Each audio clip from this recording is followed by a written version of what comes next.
ओम श्री गणेशाय नमः। एक दंताय विद्महे वक्रतुंडाय धीमहि तन्नो दन्ति प्रचोदयात्। एक दन्तं चतुर्हस्तं पारमङ्कुशधारिणं रदं च वरदं हस्ते बिभ्रमाणं मूषकध्वजं रक्तं लम्बोदरं सुपर्कनरकं रक्तवाससं रक्तगन्धानुलेपताङ्गं रक्तपुष्पैः सुपूजितं भक्तानुकम्पिनं देवं जगत्कारणमच्युतम् आविर्भूतं च श्रेष्ठयादो प्राकृते वसात् परमं देति नित्यं सुयोगी योगी नाम बलम्। इस श्लोक का भावार्थ यह है, भगवान गणेश, श्री गणेश जी जो एक दंत और चार भुजाओं वाले हैं। गणेश जी अपने हाथों में पास, अंकुश, दंत और पर मुद्रा रखते हैं। उनके ध्वज में मोचक का चिन्ह है। भगवान लाल वस्त्र धारण करते हैं और चंदन का लेप लगाते हैं। लाल पुष्प को धारण करते हैं। सभी भक्तों की मनोकामना पूरी करने वाले और पूरे जगत में व्याप्त है, इस जगत के रचयिता है। जो इस भाव से भगवान श्री गणेश जी को हर रोज याद करता है, ऐसे योगी को सभी योगियों से ऊंचा स्थान प्राप्त होता है, वो महायोगी बन जाता है। नमो बागपते, नमो गणपते, नमः परमपते, नमस्ते अस्तु लंबोदराय एक दंताय विघ्ननाशने श्रीसूताय वरदमुते नमः। इस श्लोक का भावार्थ है, देव समूह के नायक, गण समूह के नायक को प्रणाम, प्रथम के अधिनायक को नमस्कार, लंबोदर एक दंत विघ्न विनाशक और शिव जी के पुत्र को बारंबार प्रणाम। जय श्री गणेश। आज राम कथा का छठा दिन है। हम राम कथा को श्रवण करें। श्री राम जय जय राम, श्री राम जय जय राम, श्री राम जय जय राम, श्री राम जय जय राम, श्री राम जय जय राम, श्री राम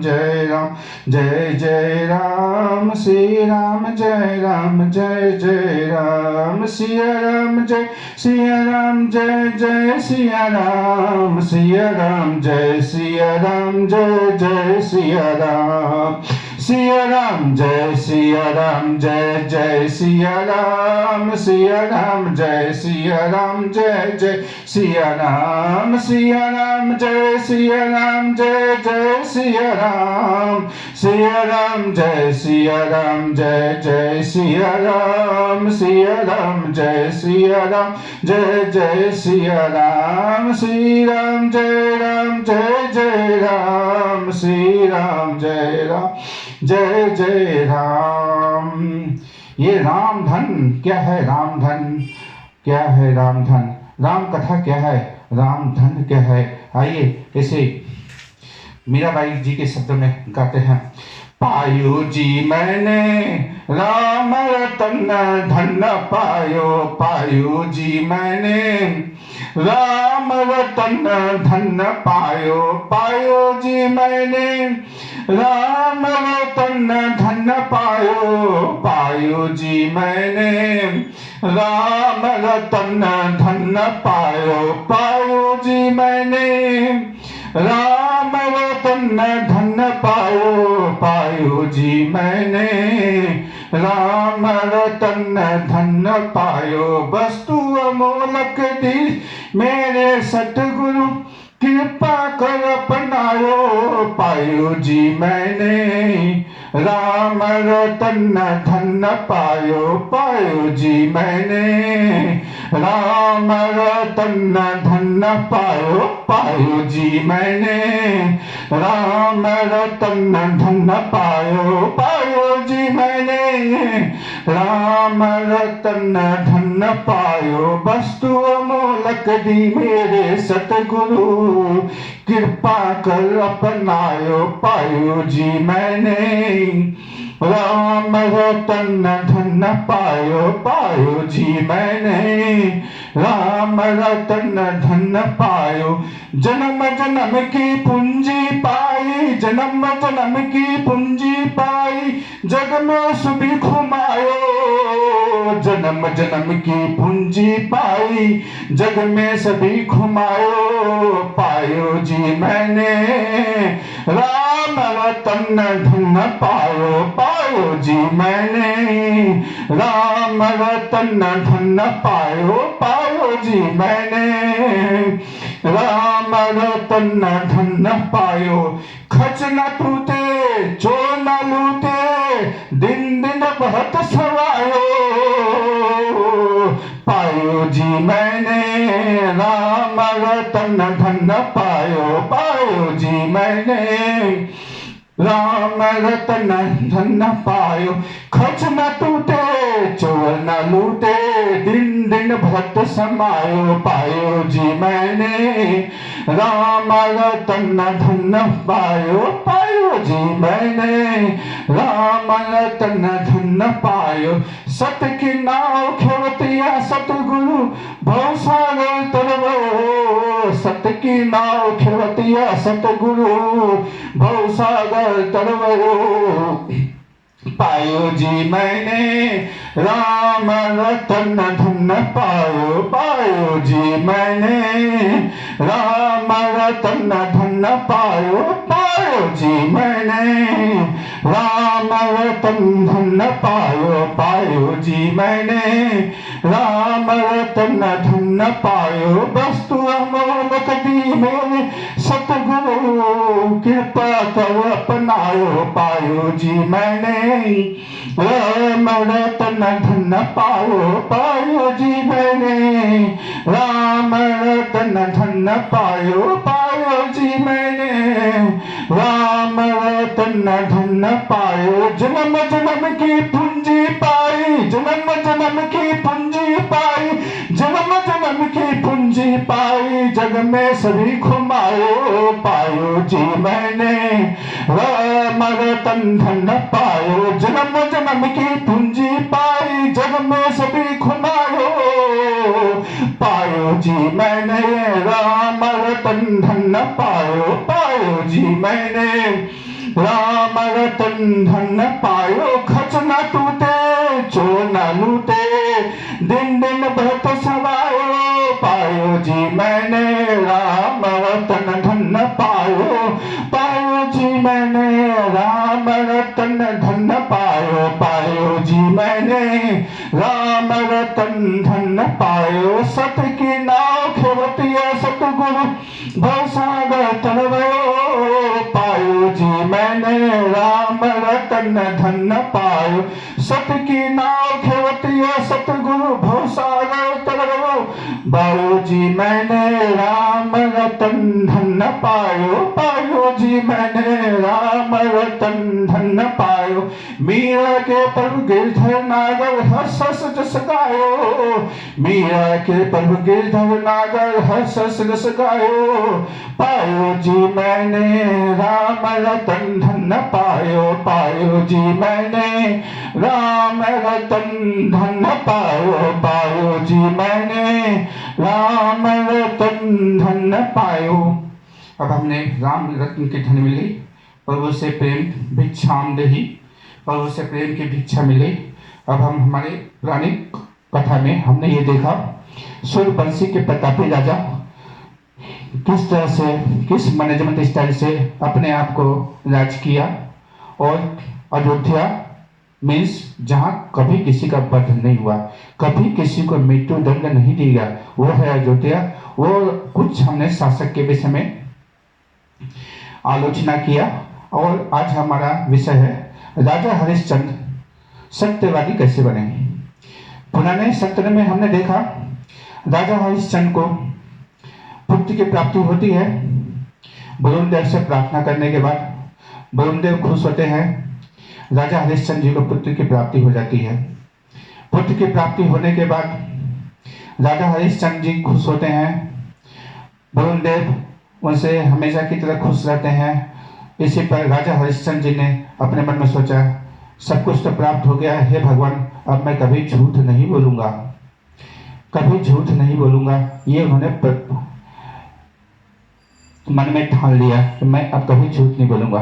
ये बात ठानते ही भगवान जी को पता चल गई, और भगवान के टोले थे विश्वामित्र मुनि जी, जो उन्हें भी पता चल गई। राजा हरिश्चंद्र जी एक बार सो रहे थे, सोते समय उन्होंने सपने में देखा कि मैंने अपना सारा राजपाट विश्वामित्र जी को दान दे दिया है। सवेरे ही उन्होंने मंगल वेला में विश्वामित्र जी को बुलाया और कहा, हे भगवान, मैंने आपको सपने में सारा राजपाट आपको दान दे दिया है। विश्वामित्र जी ने कहा, ठीक है प्रभु, आप मुझे अपना राजपाट दे दीजिए दान में। पर उन्होंने कहा, मैंने आपकी यह बात स्वीकार करता हूँ, पर शास्त्रों के अनुसार दान तभी पूर्ण होता है जब वो दक्षिणा के साथ हो। तो विश्वामित्र जी ने कहा, आप मुझे दक्षिणा स्वरूप कुछ दीजिए। राजा हरिश्चंद्र जी राजा तो थे ही, उन्होंने बोले विश्वामित्र जी, आपको दक्षिणा में प्रभु आपको क्या अर्पित करूं? तब विश्वामित्र जी कहते हैं, महाराज, आप मुझे 1000 स्वर्ण के मुद्रा अर्पित कीजिए। राजा हरिश्चंद्र जी ने तुरंत ही मंत्रियों को बुलाया और कहा, विश्वामित्र जी जो मांगते हैं वो उन्हें दिया जाए, अर्पित किया जाए। जैसे ही मंत्री 1000 स्वर्ण मुद्रा लेने के चलते हैं तो विश्वामित्र जी कहते हैं, राजन सावधान, आपने हमारा सारा राजपाट मुझे दान दे दिया है, अब आपके पास कुछ भी नहीं है। हाँ, आप ये कर सकते हैं, आप 1000 स्वर्ण मुद्रा किसी दूसरे देश से लाके मुझे दे दे तो मैं ग्रहण कर लूंगा और आपका ये दान पूर्ण हो जाएगा। राजा हरिश्चंद्र जी ने कहा और सोचा कि मैंने सब कुछ दान में दे दिया है, अब मेरे पास तो कुछ है ही नहीं, अब मैं क्या करूं? तो योजना बनाते हैं काशी जाने का। उन्होंने काशी जाते समय अपनी पत्नी तारामती और पुत्र रोहित को लेकर काशी के लिए प्रस्थान कर दिए। काशी पहुंचने पर उन्होंने सबसे पहले अपने पति तारामती को एक ब्राह्मण के घर में दासी के रूप में बेच दिया और अपने पुत्र को भी अपने पत्नी के साथ भेज दिया और स्वयं भी एक चंडाल के यहाँ नौकरी करने लग गए और 1000 स्वर्ण मुद्रा एकत्रित करने का संकल्प कर लिया। कुछ ही दिनों के बाद तारामती पुष्प वाटिका में पुष्प चुनने के लिए जाती है और वहीं उनका पुत्र रोहित को सर्प डस लेता है। सर्प डस लेने के बाद पुत्र की मृत्यु हो जाती है। तारामती अपने पुत्र को लेकर शमशान घाट पहुंचती है जहां राजा हरिश्चंद्र जी काम कर रहे थे। राजा हरिश्चंद्र जी ने तारामती को पुत्र को देखते हुए कहा कि मैं यहाँ सौदा तभी करने दूंगा जब आप मेरे को कर दोगे, क्योंकि मेरे मालिक ने बोल रखा है कि जब तक करना कोई दे तब तक आप किसी का सौदा नहीं करने दोगे। तो हे तारामती, आप मुझे कर दीजिए तभी मैं सौदा करने दूंगा। तारामती जी ने कहा, मेरे पास तो कुछ है ही नहीं। शास्त्रों के अनुसार तारामती एक सती स्त्री थी। उस 5 सती स्त्री में एक तारामती का भी नाम है और एक बहुमूल्य स्थान है। तारामती जी के पास एक मंगलसूत्र था, एक स्वर्ण के दांत थे जो सिर्फ राजा हरिश्चंद्र जी को ही पता था और किसी को न पता था। जब तारामती जी ने यह कहा कि मेरे पास तो प्रभु कुछ है ही नहीं, तब राजा हरिश्चंद्र जी कहते हैं, आपके पास तो एक मंगलसूत्र है, वो दे सकते हो। तो तारामती जी ने कहा, हे प्रभु, मंगलसूत्र किसी भी स्त्री के सौभाग्य का सूचक होता है, तो इसलिए मैं आपको ये नहीं दूंगी। तो उन्होंने बहुत सोच विचारने पे कहा, आप मुझे कोई एक वस्त्र दे दो। तो तारामती जी ने कहा, मेरे पास तो प्रभु कोई वस्त्र नहीं है, हाँ बस मैं एक साड़ी पहनी हूँ, इसी साड़ी को मैं आपको आधा टुकड़ा करके दे देती हूँ। जैसे ही तारामती जी ने अपने साड़ी का आधा टुकड़ा किया, वैसे ही ब्रह्मा, विष्णु, महेश और स्वयं विश्वामित्र जी भी प्रकट हुए और सभी ने आके बोला, विश्वामित्र जी ने बोला, मैं आपकी परीक्षा ले जाता, अतः हे राजा, आप सारा दान पात्र दान में ले लो। बोलो श्रीमन नारायण नारायण नारायण, प्रभु नारायण नारायण नारायण, श्रीमन नारायण नारायण नारायण, प्रभु नारायण नारायण नारायण, प्रभु नारायण नारायण नारायण, नारायण श्रीमन्नारायण नारायण नारायण श्रीमन्नारायण नारायण नारायण प्रभु नारायण नारायण नारायण श्रीमन्नारायण नारायण नारायण श्रीमन्नारायण नारायण नारायण श्रीमन्नारायण नारायण नारायण श्रीमन्नारायण नारायण नारायण प्रभु नारायण नारायण नारायण श्रीमन्नारायण नारायण नारायण प्रभु नारायण नारायण नारायण श्रीमन्नारायण नारायण नारायण श्रीमन् नारायण नारायण नारायण प्रभु नारायण नारायण नारायण श्रीमन्नारायण नारायण नारायण लक्ष्मी नारायण नारायण नारायण श्रीमन्नारायण नारायण नारायण लक्ष्मी नारायण नारायण नारायण नारायण नारायण नारायण लक्ष्मी नारायण नारायण नारायण लक्ष्मी नारायण नारायण नारायण श्रीमन्नारायण नारायण नारायण। इस तरह से राजा हरिश्चंद्र सत्यवादी हरिश्चंद्र रूप में प्रसिद्ध हुए। ये सब प्रभु की कृपा। श्रीमन्नारायण नारायण नारायण श्रीमन्नारायण नारायण नारायण श्रीमन्नारायण नारायण नारायण भगवान नारायण नारायण नारायण लक्ष्मी नारायण नारायण नारायण लक्ष्मी नारायण नारायण नारायण श्रीमन्नारायण नारायण नारायण लक्ष्मी नारायण नारायण नारायण। हरिश्चंद्र के पुत्र हुए रोहित, रोहित के पुत्र हुए हरिक, हरिक के पुत्र हुए सुदेव, सुदेव के पुत्र हुए विजय, विजय के पुत्र हुए भरुक, भरुक के पुत्र हुए मलिक, मलिक के पुत्र हुए बहुक। महाराज बहुक की बहुत सारी रानियां थी।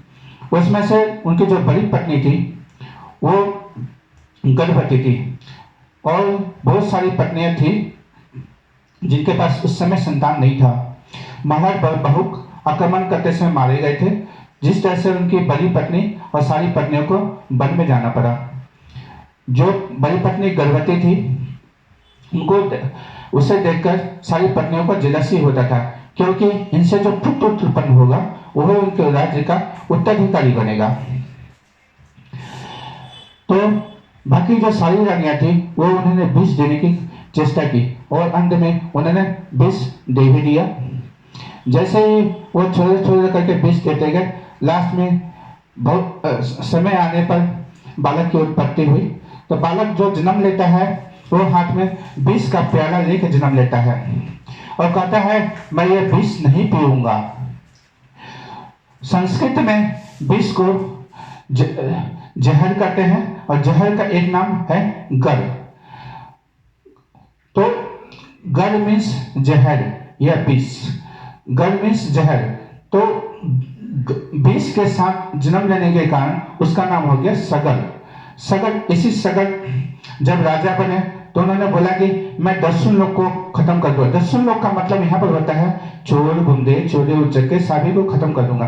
तो महाराज वशिष्ठ मुनि ने समझाया इसे खत्म नहीं किया जाता, इन्हें कोई दंड दे दीजिए, छोटे मोटे दंड देकर छोड़ दीजिए। इसी पर राजा सगर ने मान गए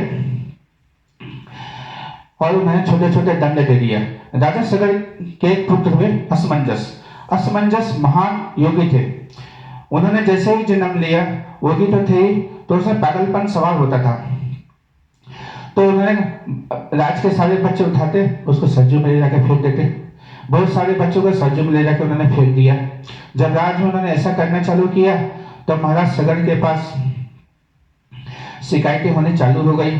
तो महाराज सगर ने उन्हें राज छोड़ने का आदेश दिया। जैसे ही उनको पता चला असमंजस जी को मेरे पिताजी ने मुझे राज छोड़ने का आदेश दिया है, तो वो सारे बच्चे जिनको उन्होंने सरजू नदी में फेंक दिया था उन सबको जीवित करके और जिनके जिनके बच्चे थे सभी को वापस कर दिए। बोले श्रीमन नारायण नारायण नारायण, श्रीमन नारायण नारायण नारायण, श्रीमन नारायण नारायण नारायण, भगवान नारायण नारायण नारायण, लक्ष्मी नारायण नारायण नारायण, लक्ष्मी नारायण नारायण नारायण, लक्ष्मी नारायण नारायण नारायण, लक्ष्मी नारायण नारायण नारायण, लक्ष्मी नारायण नारायण नारायण। तब महाराज सगर ने सोचा कि मैं अच्छे एक व्यक्ति को अपने राज से खो दिया है। इसी सगर की दूसरी पत्नी थी जिनसे 60,000 पुत्र उत्पन्न हुआ। इसी 60,000 पुत्र ने एक बार कपिल मुनि के साथ इन्होंने अपराध कर दिया। मुनि ने क्रोधित होकर उसे श्राप दे दिया और सारे के सारे 60,000 पुत्र इनके जो है जल में इनके राख हो गए। जैसे ही ये राख हो गए, ये बात महाराज अंशुमान जी को पता चला। अंशुमान जी शोध करने के लिए चले। उन्होंने अब उपाय सोच ही रहा था, वो रास्ते में जा रहे थे, तभी नारद मुनि आए। तो नारद मुनि ने कहा, ये कपिल मुनि के अपराध करने के कारण तुम्हारे जो 60,000 पूर्वज हैं ये सब राख हो गए हैं। ये दक्षिण में गंगा सागर में एक तट है, वहां पसार कर राख हो गए हैं। तो श्री नारद मुनि से पूछा, हे ब्राह्मण, हे भगवान, आप बताइए इसका क्या उपाय है, मैं कैसे अपने 60,000 पुत्रों को वापस ला सकता हूँ। तो नारद मुनि ने कहा, आप भगवान श्री कपिल मुनि के पास जाइए, उनसे अपना पश्चाताप कीजिए और कहिए, हे भगवान, आपने मेरे पूर्वजों ने जो आपके साथ अपराध किया था, आपने उसे श्राप दे दिया, पर इस श्राप को वापस लेने के लिए कुछ न कुछ तो तरीका होगा। तो कपिल मुनि कहते हैं, देव नदी गंगा जो स्वर्ग लोक में बहती है, वो अगर स्वयं पृथ्वी पर आए तो आपके 60,000 पुत्रों का उद्धार हो जाएगा।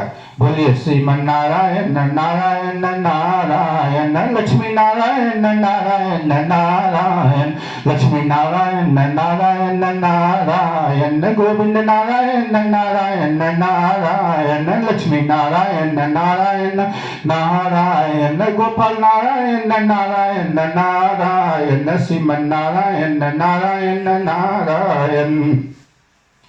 तो इस पर अंशुमान जी तपस्या करने चलते हैं और प्रण लेते हैं, मैं स्वर्ग लोक से देव नदी गंगा को प्रकट करूंगा। जैसे ही उन्होंने ये प्रण लिया कि मैं देव नदी को, गंगा जी को पृथ्वी पर प्रकट करूंगा, तब उन्होंने जो तपस्या करनी चालू कर दी। तपस्या में इतने लीन हो गए कि तपस्या ही करते रहे, पर गंगा प्रकट नहीं हुई और वे अपने धाम को चले गए। अंशुमान जी के पुत्र हुए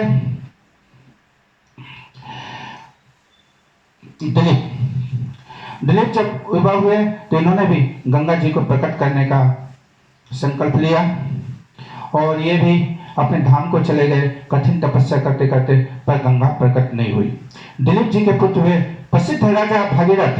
बोलो श्रीमन नारायण नारायण नारायण, श्रीमन नारायण नारायण नारायण, लक्ष्मी नारायण नारायण नारायण। दिलीप जी के पुत्र हुए प्रसिद्ध राजा भागीरथ।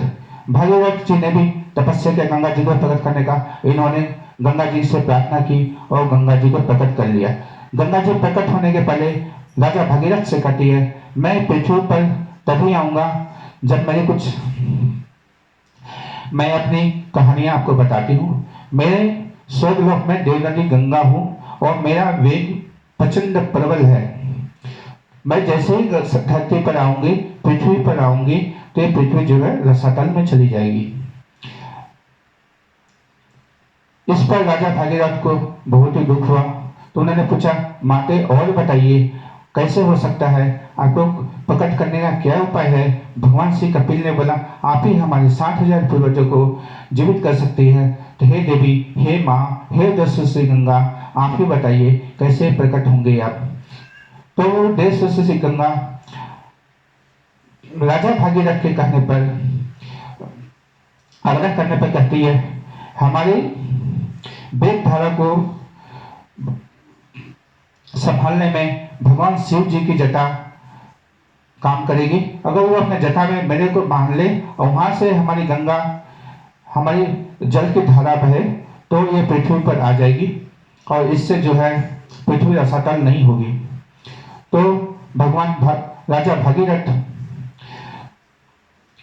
भगवान आशुतोष जो भगवान शिव हैं उनसे प्रार्थना करते हैं, उनकी तपस्या करते हैं, उनसे प्रार्थना करते हैं, कहते हैं, हे भगवान शिव, मेरे 60,000 पूर्वज जलकर राख हो चुके हैं, आप मुझे कुछ सहायता कीजिए और मेरे 60,000 पूर्वजों को जीवित कर दीजिए। भगवान आशुतोष जो स्वयं ही कपूर गौरम करुणावतारम संसार सारम भुजगेन्द्रहारम सदा वसंतम हृदयारविंदे भवम भवानी सहितम नमामि। भगवान शिव जो करुणा के अवतार हैं और जो संसार के रचयिता हैं, उन्होंने इनको करुणा के अवतार पर करुणा की वर्षा की और कहा, मैं अपने जटा में देव नदी गंगा को रखूंगा। देव नदी गंगा उनके कहने पर जटा में समाने के लिए चली, पर इतने में देव नदी गंगा जी को थोड़ी सी घमंड हो गई थी कि मैं शिव जी की जटा भी पार कर लूंगी। इसी बात को, इसी करुणा अवतार को भगवान आशुतोष ने अपने मन में रख लिया और जैसे ही देव नदी गंगा स्वर्गलोक से भगवान शिव के जटा में आती है, तो भगवान शिव अपने जटा में मां गंगा नदी को सिमट लेते हैं और राजा भागीरथ देखते हैं देव नदी गंगा आ तो गई है, पर ये पृथ्वी पर आई नहीं। तो पुनः भगवान शिव से आग्रह करते हैं और कहते हैं, हे प्रभु, आप ही कोई उपाय कीजिए जिससे देव नदी गंगा हमारी पृथ्वी पर आए और हमारे पूर्वजों का उद्धार हो। इस पर भगवान आशुतोष प्रसन्न होते हैं और कहते हैं, एक गंगा नदी का एक धारा जो भगवान शिव की जटा से पृथ्वी पर आई, जैसे वो पृथ्वी पर आती है तो ये इनका रास्ता होता है देव नदी गंगा का हिमालय से गंगा सागर तक। हिमालय से गंगा सागर तक ये प्रसिद्ध स्थानों को जाते हुए जाती है और गंगा सागर में तक रहती है। देव नदी गंगा ये स्वर्गलोक की नदी है। स्वर्गलोक से पृथ्वी पर शंकर जी के जटा में एक धारा आई है। तो देव नदी गंगा जिस रास्ते से गुजरने का, हिमालय से गंगा सागर के बीच में एक मुनि रहते थे, जो मुनि है जहन्नवी मुनि। जहन्नवी मुनि को गंगा जी ने सोचा, मैं इस मुनि को अपने धारा के साथ बहा कर ले जाऊंगी। इस सोचने के बात को जहन्नवी मुनि ने जान लिया और गंगा के धारा को एक बूंद समान समझकर पी लिया। फिर राजा भागीरथ देखते हैं माता गंगा प्रकट तो हुई है, देव नदी गंगा आई तो हुई है, पर गई कहाँ? तो जहन्नवी मुनि से पूछते हैं, हे भगवान आप बताइए, देव नदी गंगा आई तो है पर यह गई कहाँ? तो जहन्नवी मुनि ने कहा, पुत्र मैं इसे पी लिया हूँ। तो फिर वह जहन्नवी मुनि से प्रार्थना करते हैं, हे प्रभु, मैं अपने 60,000 पूर्वजों का उद्धार करने के लिए माता से आग्रह किया था। तो फिर जहन्नवी मुनि अपनी बातें बताते हैं। उन्होंने उनसे फिर आग्रह करते हैं, हे प्रभु आप देव नदी गंगा को पृथ्वी पर फिर से बहा दीजिए। तो जहन्नवी मुनि सोचते हैं, मैं मूत्र मार्ग से बहाऊंगा तो ये नदी अपवित्र हो जाएगी, अगर पीछे से बहाता हूँ फिर भी अपवित्र हो जाएगी। तो उन्होंने अपने जंघा को चिरकर बहा दिया और जिससे जंघा को चिरकर बहाने के कारण इनका एक नाम हो गया जहानवी। जो गंगा नदी का एक नाम है जहानवी, और इसे पृथ्वी पर बहा दिया और इनके 60,000 पुत्रों का उद्धार हुआ। बोलो श्री गंगा मैया की जय। आइए हम श्री गंगा माँ की कुछ आरती करते हैं कुछ श्लोकों में। देव सुरेश्वरी भगवती गंगे, देव सुरेश्वरी भगवती गंगे, त्रिभुवन तारिणी तरणी तरल तरंगे शंकर मौलि बिहारणी बिमले मम मथुरास्तम तौ पद कमले देवी सुरेश्वरी भगवती गंगे देवी सुरेश्वरी भगवती गंगे त्रिभुवन तारिणी तरल तरंगे संकल मौलि बिहारणी बिमले मम मथुरास्तम तौ पद कमले देवी सुरेश्वरी भगवती गंगे। हे इस कथा का भावार्थ ये है, हे देव सुरेश्वरी भगवती गंगे, आप तीनों लोगों को उतारने वाली हैं। शुद्ध तरंगों से युक्त महादेव शंकर के मस्तक पर विहार करने वाली हे माँ, मेरा मन सदैव आपके चरणों में कंडित हो। जय गंगे मैया, जय गंगे माँ, जय माँ गंगे, जय माँ गंगे। इस तरह से महाराज सागर के 7,000 पुत्रों का उद्धार हुआ। बोलिए गंगे मैया की जय। श्रीमन नारायण नारायण नारायण प्रभु नारायण नारायण नारायण लक्ष्मी नारायण नारायण नारायण लक्ष्मी नारायण नारायण नारायण भगवान नारायण नारायण नारायण लक्ष्मी नारायण नारायण नारायण लक्ष्मी नारायण नारायण नारायण गोविंद नारायण नारायण नारायण गोपाल नारायण नारायण नारायण गोविंद नारायण नारायण नारायण लक्ष्मी नारायण नारायण नारायण गोविंद नारायण नारायण नारायण लक्ष्मी नारायण नारायण नारायण गोपाल नारायण नारायण नारायण गोविंद नारायण नारायण नारायण लक्ष्मी नारायण नारायण नारायण गोपाल नारायण नारायण नारायण। भगीरथ जी के पुत्र हुए सूत, सूत के पुत्र हुए नाभ, नाभ के पुत्र हुए सिंधुदीप, सिंधुदीप के पुत्र हुए अयुतायु, अयुतायु के पुत्र हुए ऋतुपूरन, ऋतुपूरन के पुत्र हुए सर्वकाम, सर्वकाम के पुत्र हुए सुदास, सुदास के पुत्र हुए सौदास। सौदास महाप्रतापी और धर्मात्मा राजा थे। सौदास जी का एक नाम है कर्मसांगनी। कर्मसांगनी इनका नाम इसलिए पड़ा, इनके काल में एक राक्षस छल पूर्वक एक रसोइया बन गया था। इस रसोइये ने मांस धान करके मुनि वशिष्ठ को खाने के रूप में परोस दिया, जिससे मुनि गुस्सा हो गए। जब मुनि गुस्सा हो गए तो उन्होंने राजा को श्राप देना चाहा, सौदास जी को। तो श्राप देना चाहा तो राजा ने सोचा बिना कुछ किए वशिष्ठ मुनि मुझे कैसे अभिशाप दे सकते हैं, इसका क्या कारण। तो राजा ने अपने जल को अभिमंत्रित करके हस्त पर लिया ही था। तो इनकी पत्नी ने कहा गुरु आपको अभिशाप दे सकते हैं, आप गुरु को नहीं। तो इतने में पत्नी की बात को इन्होंने मान ली और इन्होंने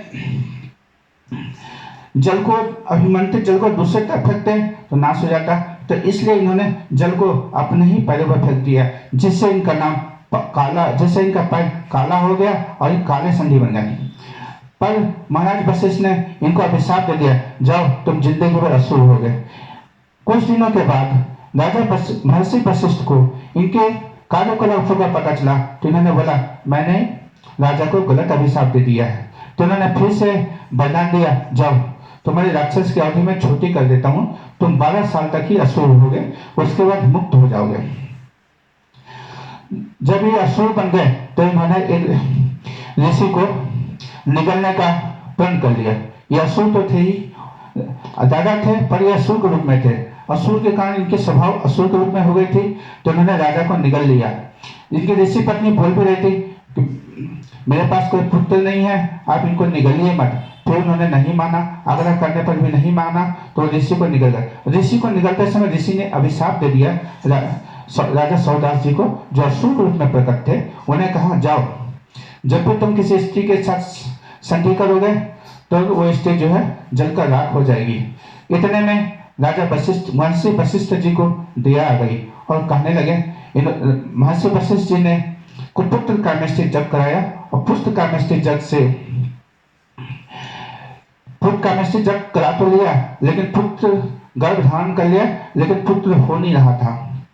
जब पुत्र हो नहीं रहा था तो इनकी पत्नी ने अपने ही गर्भ पर पत्थर से प्रहार किया। पत्थर को कहते हैं अश्वमख। अश्वमख से प्रहार करने के कारण पुत्र हुआ और इस पुत्र का नाम रख दिया अस्मक। अस्मक से मुलक हुए और मुलक से दशरथ हुए। ये दशरथ वो नहीं है, ये दशरथ 8वीं पीढ़ी के हैं। इस दशरथ से बना के पुत्र हुए अद्वित, अद्वित के पुत्र हुए विश्वसक, विश्वसक के पुत्र हुए महाराज घटवांग। महाराज घटवांग इतने प्रतापी राजा है, इनके भागवत के प्रथम चरण में ही इनका श्लोक आता है। इनसे देवता सहायता मांगने के लिए इन्हें स्वर्ग ले गए थे। अब देवता की इन्होंने सहायता तो की, पर स्वर्ग से कोई भी आदमी मनुष्य पर, कोई भी आदमी पृथ्वी पर नहीं आ सकता। तो देवताओं ने बोला, हे भगवान, हे राजन, आप मुझसे वरदान मांगिए, आप क्या चाहते हैं। तो इन्होंने बोला, मुझे वापस पृथ्वी पर जाने की अनुमति दी जाए, वहां पर मैं भगवान को का भजन करूंगा और अपने धाम को जाऊंगा। तो देवताओं ने इनको वापस जो है पृथ्वी पर भेज दिया और यहाँ पर आके भगवान का भजन किए और ये अपने धाम को चले गए। बोले श्रीमन नारायण नारायण नारायण, लक्ष्मी नारायण नारायण नारायण, लक्ष्मी नारायण नारायण नारायण, लक्ष्मी नारायण नारायण नारायण, लक्ष्मी नारायण नारायण नारायण, गोपाल नारायण नारायण नारायण, गोविंद नारायण नारायण नारायण। ऐसे भगवान जी के पुत्र दिलीप बाहु या दिलीप, दिलीप जी के भी कोई संतान नहीं था। तो ये पुनः गुरु वशिष्ठ के पास जाते हैं। ये गुरु वशिष्ठ के पास रास्ते में जा ही रहे थे, तभी एक कामधेनु गाय रास्ते में पड़ती है। इन्होंने गलती से कामधेनु गाय को माता के स्वरूप में प्रणाम नहीं किया, तो इनको फिर से अभिशाप मिल गया, तुम्हारा कोई पुत्र नहीं होगा। ये गुरु वशिष्ठ जी के पास जाते हैं। गुरु वशिष्ठ जी के बोलते हैं, गुरु जी, मैंने गलती से कामधेनु, माता कामधेनु को प्रणाम नहीं किया है। तो गुरु वशिष्ठ जी कहते हैं, गलती हो गई है, कोई बात नहीं।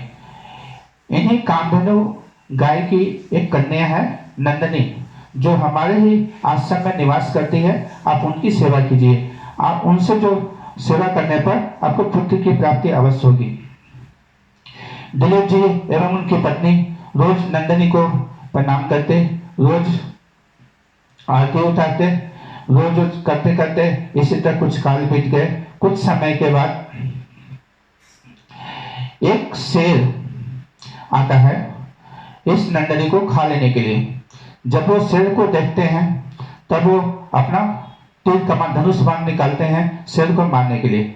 जैसे वो शेर को देखते हैं, धनुष बाण निकालते हैं मारने के लिए, तब शेर मनुष्य की भाषा में कहता है, हे राजन, आप मुझे नहीं मार सकते, क्योंकि मैं माँ भगवती का सवारी हूँ। कहिए, बोलिए नारायण नारायण नारायण, श्रीमन नारायण नारायण नारायण, लक्ष्मी नारायण नारायण नारायण, गोपाल नारायण नारायण नारायण। तो बोलते हैं, मैं माता भगवती की सवारी हूँ, आप मुझे नहीं मार सकते, पर मैं नंदनी को खा सकता हूँ। इतने पर महाराज बोले, आप जो करना है प्रभु मुझे कर लीजिए, परंतु इस नंदनी को कुछ नहीं होना चाहिए। उन्होंने बार बार आग्रह किया। पति दिलीप जी और उनकी पत्नी बार बार आग्रह करने लगी, तो वो माता भगवती के रूप में प्रकट हुई और वही नंदनी थी जो बोली कि मैं आपका परीक्षा ले रही थी, अब मैं आपकी परीक्षा से खुश हूँ और आपका जो है और इनसे जो है पुत्र की प्राप्ति होती है, और इस पुत्र का नाम होता है रघु। यही है महाराज रघु, जो उनसे रघुवंश की उत्पत्ति होती है।